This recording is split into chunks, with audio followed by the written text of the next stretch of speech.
Selamat siang teman-teman semuanya. Perkenalkan kami dari kelompok 3. Saya sendiri sebagai moderator dan pemateri pertama, Riko Maruban. Selanjutnya ada Sumandro Firmansius sebagai pemateri kedua. Dan pemateri ketiga ada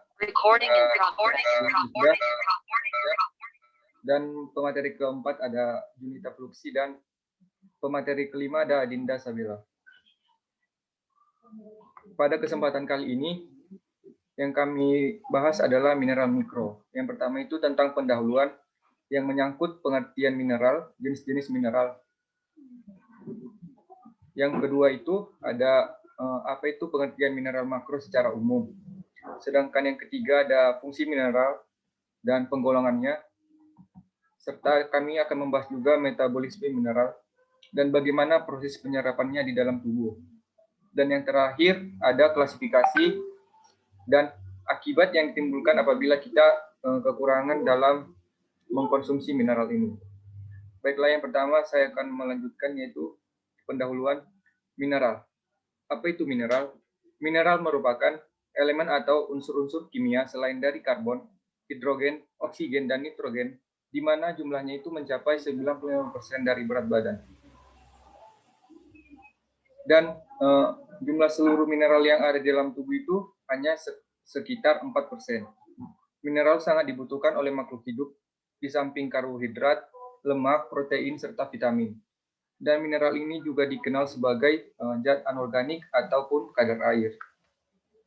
Nah, seperti yang kita ketahui, jenis mineral itu yaitu ada yang pertama mineral esensial. Contohnya itu natrium, klor, kalsium, fosfor, magnesium, dan belerang. Dan yang kedua itu ada mineral non esensial, yaitu aluminium, boron, dan vanadium. Nah, apakah yang disebut dengan mineral makro itu? Mineral makro merupakan unsur-unsur yang diperlukan untuk membentuk komponen organ dalam tubuh, di mana diperlukan dalam jumlah yang cukup besar. Dalam sehari itu, tubuh manusia membutuhkan sekitar 100 mg mineral makro. Unsur mineral yang dikenal dengan sebagai zat anorganik atau kadar abu, di mana dalam proses pembakarannya, bahan organik terbakar, namun bahan organik tidak terbakar, maka disebut dengan abu. Nah, ini dia fungsi mineral secara umum. Di dalam tubuh, unsur mineral berfungsi sebagai zat pembangun dan pengatur. Dan ini dapat kita lihat secara lebih detailnya itu ada beberapa fungsi dari mineral. Yang pertama, komponen penyusun penting struktur di dalam tulang dan gigi. Dan itu bisa didapatkan dari kalsium dan fosfor. Yang kedua adalah mineral itu sebagai kofaktor atau metaloenzim yang berfungsi di dalam reaksi biologis. Dan yang ketiga itu menjaga keseimbangan asam basa di dalam tubuh. Selanjutnya itu menjaga keseimbangan cairan tubuh. Dan yang kelima itu berkaitan dengan komponen-komponen protein dan mempengaruhi aktivitas protein yang bersangkutan. Dan sebagai bagian dari hemoglobin sel di dalam sel darah merah, seperti besi. Selanjutnya ada fungsinya yaitu sebagai fasilitator atau penyedia penyerapan dan transport zat gizi atau sodium. Berikutnya, mineral itu juga bisa berfungsi sebagai pengantar impuls saraf. Nah, ini biasanya didapat dari natrium dan kalium. Dan yang terakhir, regulasi kontraksi otot, yaitu mineral yang terdapat di antara sel yang berperan dalam aktivitas otot. Kontraksi otot ini memerlukan ion kalsium dalam jumlah yang cukup besar. Dan sedangkan untuk relaksasi otot, itu dapat berlangsung normal berkat aktivitas ion natrium, kalium, dan magnesium. Nah, di sini juga dapat kita lihat penggolongan mineral. Mineral itu dibagi menjadi dua golongan, yaitu mineral makro dan mineral mikro. Seperti yang sudah dijelaskan tadi, mineral makro adalah mineral yang dibutuhkan tubuh dalam jumlah lebih dari 100 mg per hari.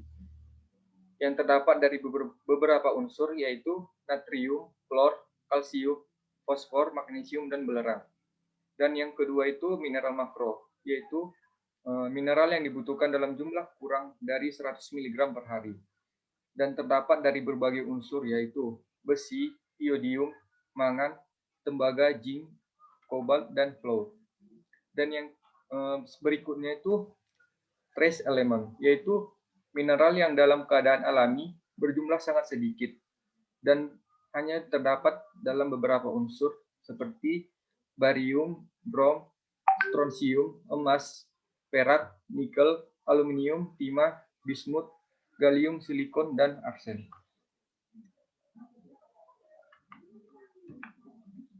Berikutnya, sejumlah unsur dikelompokkan dalam mineral makro karena unsur-unsur tersebut sangat berperan penting di dalam aktivitas tubuh dan dibutuhkan dalam jumlah banyak pada tubuh, seperti metabolisme serta aktivitas fisiologi tubuh, dan mempunyai fungsi dalam pembentukan struktur sel dan jaringan. Dan juga diperlukan untuk keseimbangan cairan dan elektrolit, serta berfungsi dalam cairan tubuh, baik intraseluler dan ekstraseluler. Terdapat 3 elemen lainnya, yaitu aluminium, boron, dan vanadium, di mana yang ditemukan di dalam jaringan hewan. Dalam tubuh, mineral ada yang bergabung dengan zat organik, dan ada pula yang berbentuk ion-ion bebas. Mineral dalam jumlah yang berlebihan dapat menyebabkan keracunan. Selanjutnya,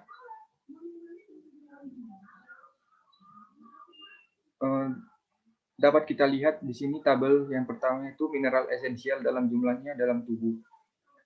Ada ini contoh mineral makro, yaitu kalsium, fosfor, kalium, natrium, klorin, sulfur, dan magnesium. Di mana kita lihat di sini bahwa kalsium merupakan penyumbang terbesar mineral, yaitu sebanyak 15 gram per kilogram.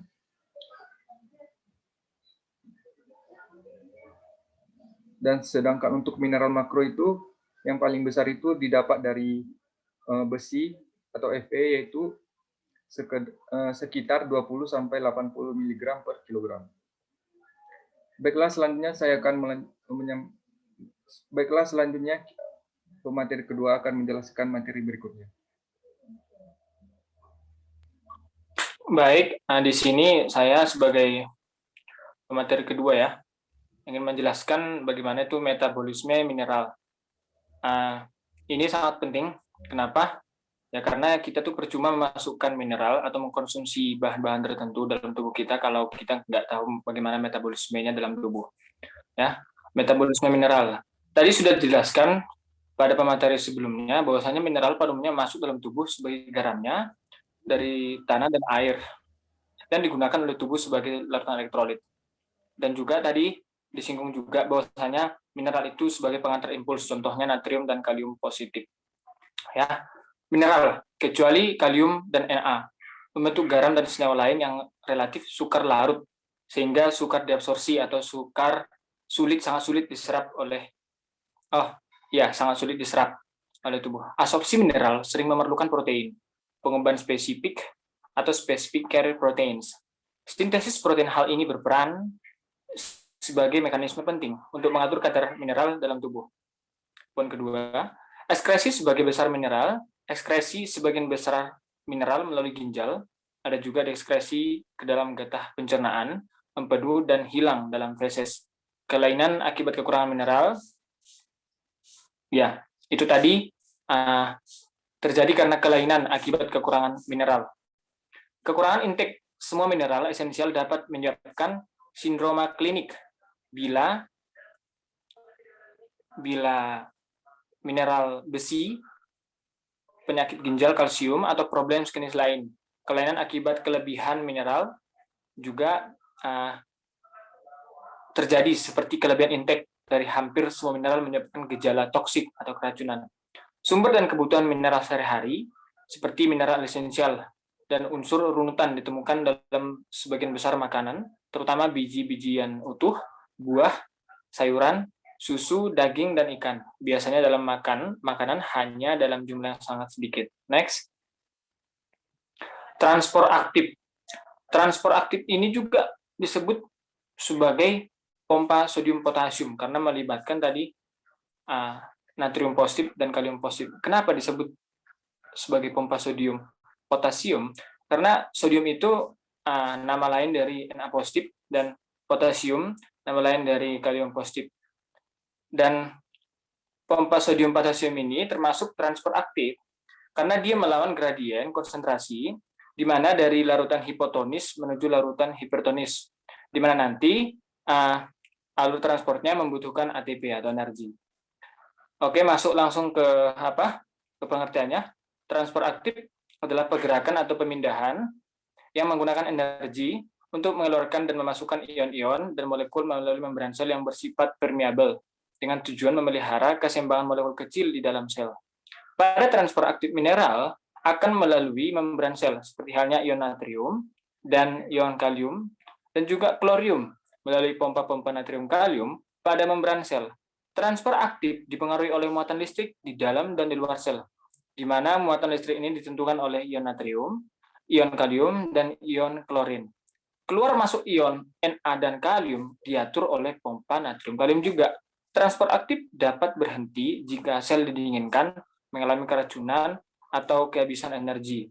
Dengan kata lain, berarti kalau udah mati gitu, makhluk hidup tidak udah mati, jadi nggak ada lagi nih metabolisme ini. Transport aktif memerlukan molekul pengangkut berupa protein integral pada membran, di mana di dalam molekul ini terdapat situs pengikatan. Proses transport aktif dimulai dengan pengambilan 3 ion Na positif dari dalam sel dan menempati situs pengikatan pada protein integral. Jadi dalam protein integral itu ada situs pengikatan, nanti ada dijelaskan dalam gambar itu ya. Energi diperlukan untuk mengubah bentuk protein integral pada selanjutnya, ion natrium positif terlepas dari situs pengikatan dan keluar dari protein integral menuju keluar sel. Ada yang keluar sel, ada yang juga yang ke dalam sel. Kemudian dari luar sel, 2 ion kalium positif menempati situs pengikatan di protein integral. Bentuk protein integral berubah dari sebelumnya membuka ke arah luar menjadi membuka ke arah dalam sel, dan kalium dilepaskan ke dalam. Next. Ini dalam gambar 1 pompa natrium Na positif dan kalium positif. Ini kan ada disebutkan di situ, ada dijelaskan di situ, itu dibuat ekstraseluler, berarti di luar sel, itu intraseluler di dalam sel. Kalau biasanya itu transfer aktif terjadi di dalam sel ya, terjadi di sel intraseluler, di mana dipertahankan di dalam sel itu jumlah K positifnya lebih besar dibandingkan Na positifnya. Di luar sel, apabila memang jumlah K positifnya dipertahankan, di mana lebih kecil K positif dibanding Na positif. Dengan demikian, itu tadi untuk bertujuan untuk mempertahankan ini, maka Na positif di dalam sel perlu dikeluarkan, sedangkan K positif perlu dimasukkan ke dalam sel agar jumlah Na positif dan kalium positif seimbang baik di luar maupun di dalam sel. Masih di gambar ini ya. Dia membutuhkan protein integral. Jadi pompa ini selalu membutuhkan protein integral untuk mengeluarkan. Kemudian di dalam protein integral ini ada situs pelekatan baik Na dan kalium positif. Dalam protein integral itu ada situsnya. Kalau kita melihat ini yang dia yang dia berbentuk ini, yang dia berbentuk besar ini, yang pas di tengah-tengah sel semipermeabel ini, itu yang dinamakan, yang dia tegak secara vertikal, itu yang dinamakan dengan protein integral. Jadi yang dinamakan situs pelekatan ini, yang ada gerigi-geriginya ini situs pelekatan. Kalau dia menghadap ke bawah, ini menghadap ke bawah terbuka, itu berarti dia menghadap ke dalam sel. Kalau dia keluar, itu ya, kalau dia menghadap ke atas, itu bahwasanya dia itu terbuka ke luar sel. Di dalam protein integral itu ada situsnya, di mana situs Na positif berjumlah 3, sedangkan K positif berjumlah 2. Itu berkaitan di mana K positif yang dimasukkan nanti dan Na positif yang dikeluarkan nanti dalam sel sebanyak 3. Itu setiap kali pompa bergerak, Na positif dikeluarkan 3 dan kalium positif 2. Posisi protein integral bentuknya terbuka dan mengarah ke dalam sel. Berarti mengarah ke dalam intraseluler ini. Di saat dia mengarah ke dalam intraseluler, dia akan melepaskan ini, ion-ionnya ini. Kemudian terjadi hidrolisis ATP, hidrolisis energi, di mana ATP diubah menjadi ADP dan fosfat. Jadi dengan adanya pelekatan ATP. Kemudian terjadi proses fosforilisasi, di mana bagian protein integral terbuka keluar ketika terjadi hidrolisis ATP tadi. Dengan kondisi terbuka ini, maka Na positif keluar sebanyak 3 molekul. Setelah Na positif keluar, maka kalium positif yang di luar untuk menambah K positif yang di dalam sel, maka K positif akan berikatan ke protein masuk ke situs sebanyak 2 ini. Tadi kan sudah saya jelaskan bahwasanya ini ADP yang hasil hidrolisis dari ATP, di mana ADP plus fosfat ini masuk ya masuk ke dalam. Kemudian bagian 5, ketika fosfat ini dilepas, P, maka yang terjadi itu nanti bagian protein akan membuka ke arah dalam. Next.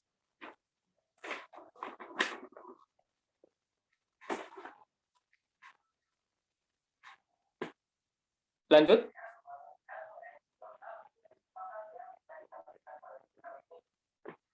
Oke, sekarang kita masuk ke transport pasif. Pengertiannya adalah perpindahan molekul atau ion tanpa menggunakan energi. Sebagai faktor perpindahannya di dalam sel. Perpindahan molekul tersebut terjadi secara spontan dari konsentrasi tinggi ke rendah. Jadi sama juga karena membutuhkan tadi protein integral tadi dalam larutan larutan semi permeable. Jadi perjalanan itu terjadi secara spontan. Contoh transport pasif adalah difusi, osmosis, dan difusi terfasilitasi. Difusi, sebelum masuk ke transport pasif, terlebih dahulu ke pengertian difusi adalah penyebaran molekul zat dari konsentrasi kerapatan tinggi ke konsentrasi rendah tanpa mengeluarkan energi. Contohnya seperti apabila kita menambahkan larutan salah satu larutan ke dalam air, misal kayak sirup, itu nanti pertama-tama dia akan menyebar cuman sekelompok doang gitu. Baru lama-kelamaan akan menyebar ke seluruh air tadi. Secara spontan, molekul zat dapat berdifusi hingga mencapai kerapatan molekul yang sama dalam satu ruangan. Sebagai contoh, setes parfum ini akan menyebar ke seluruh ruangan atau difusi gas dalam medium udara. Molekul dari sesendok gula akan menyebar ke seluruh volume air, sama seperti yang saya jelaskan tadi. Osmosis adalah perpindahan ion atau molekul air dari kerapatan tinggi ke kerapatan rendah dengan melewati satu membran. Osmosis dapat didefinisikan sebagai difusi lewat membran. Next. Nah, di sini ada gambar transport pasif difusi mineral. Ini juga yang di tengah-tengah ini yang di warna kuning itu juga salah satu protein integral. Karena ini sama-sama transport, yang tadi aktif ini pasif, sama-sama membutuhkan protein integral. Next, silahkan. Next.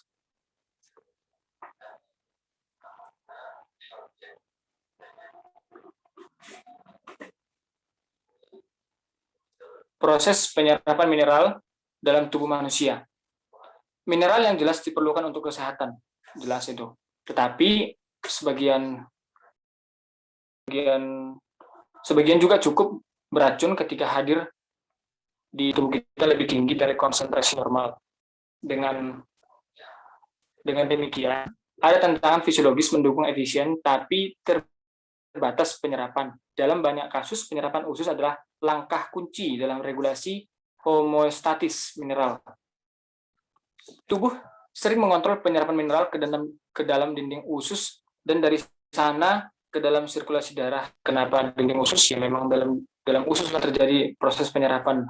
Hal ini dilakukan untuk memungkinkan peningkatan penyerapan pada saat kekurangan atau kebutuhan yang lebih besar, tetapi juga membatasi penyerapan untuk mencegah overloading tubuh dengan mineral yang dapat menjadi racun atau mungkin mengganggu konsentrasi darah, diatur dengan hati-hati. Kontrol ini diberikan oleh tubuh, sering menempatkan batasan mutlak pada penyerapan persentase yang mungkin bagi mineral yang berbeda. Misalnya anak-anak tumbuh dapat menyerap hingga 60% dari kalsium diet mereka, sedangkan orang dewasa rata-rata penyerapan kalsium hanya sekitar 30%. Kemampuan untuk meningkatkan penyerapan mineral tambahan dengan merancang optimal formulasi hanya dapat berhasil dalam batas-batas yang ditetapkan oleh tubuh ini. Tabel berikut menunjukkan tingkat penyerapan mineral khas pada intake biasa oleh orang-orang non kekurangan atau faktor formulasi yang dapat membantu penyerapan mengoptimalkan. Itu tadi Kenapa 60% untuk anak-anak tumbuh? Untuk anak-anak, ya karena itu tadi karena memang anak-anak, namanya anak, sangat dibutuhkan kalsium untuk tulang. Tulang ini juga untuk dalam proses pertumbuhan. Kalau dalam orang dewasa sudah ada batasannya, jadi hanya 30% saja untuk diperlukan dalam tubuh gitu. Ya, baru untuk slide selanjutnya akan dilanjutkan oleh pemateri selanjutnya. Saya kembalikan kepada moderator. Terima kasih.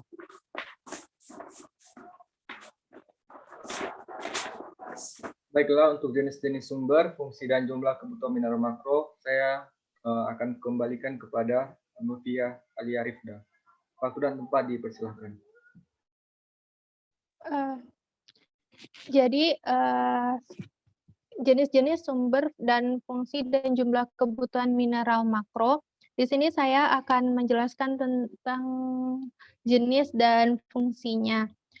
Natrium atau Na+, itu natrium merupakan kation utama dalam cairan ekstraseluler 35-40% terdapat dalam kerangka tubuh. Cairan saluran cerna sama seperti cairan empedu dan pankreas mengandung banyak natrium. Sumber utama natrium adalah garam dapur atau NaCl. Sumber natrium yang lain berupa monosodium glutamat atau MSG, kecap, dan makanan yang diawetkan dengan garam dapur. Nah, makanan yang belum diolah seperti sayur dan buah mengandung sedikit natrium. Sumber lainnya seperti susu, daging, telur, ikan, mentega, dan makanan laut lainnya. Nah, fungsi dari natrium itu yang pertama yaitu menjaga keseimbangan cairan dalam kompartemen ekstraseluler. Yang kedua, mengatur tekanan osmosis yang menjaga cairan tidak keluar dari darah dan masuk ke dalam sel. Yang ketiga, menjaga keseimbangan asam basa dalam tubuh dengan mengimbangi zat-zat yang membentuk asam. Yang keempat, berperan dalam transmisi saraf dan kontraksi otot. Yang kelima, berperan dalam absorpsi glukosa dan sebagai alat angkut zat gizi lain melalui membran, terutama melalui dinding usus sebagai pompa natrium. Ini adalah gambar 3 senyawa natrium. Lanjut. Yang kedua, dari mineral makro yaitu klorida atau Cl. Klor merupakan anion utama cairan ekstraseluler. Konsentrasi klor tertinggi adalah dalam cairan cerebrospinal atau dalam otak dan sumsum tulang belakang, lambung, dan pankreas. Nah, sumber klor terdapat bersamaan dengan natrium dalam garam dapur. Beberapa sayuran dan buah juga mengandung klor. Fungsi dari klor, yang pertama ada berperan dalam memelihara keseimbangan cairan dan elektrolit dalam cairan ekstraseluler. Yang kedua, memelihara suasana asam dalam lambung sebagai bagian dari HCl yang diperlukan untuk bekerjanya enzim-enzim pencernaan. Yang ketiga, membantu pemeliharaan keseimbangan asam dan basa bersama unsur-unsur pembentuk asam lainnya. Yang keempat, ion klor dapat dengan mudah keluar dari sel darah merah dan masuk ke dalam plasma darah guna membantu mengangkut karbon dioksida ke paru-paru dan keluar dari tubuh. Yang kelima, mengatur sistem renin, angiotensin, aldosteron yang mengatur keseimbangan cairan tubuh. Ini adalah gambar dari senyawa klorida. Lanjut.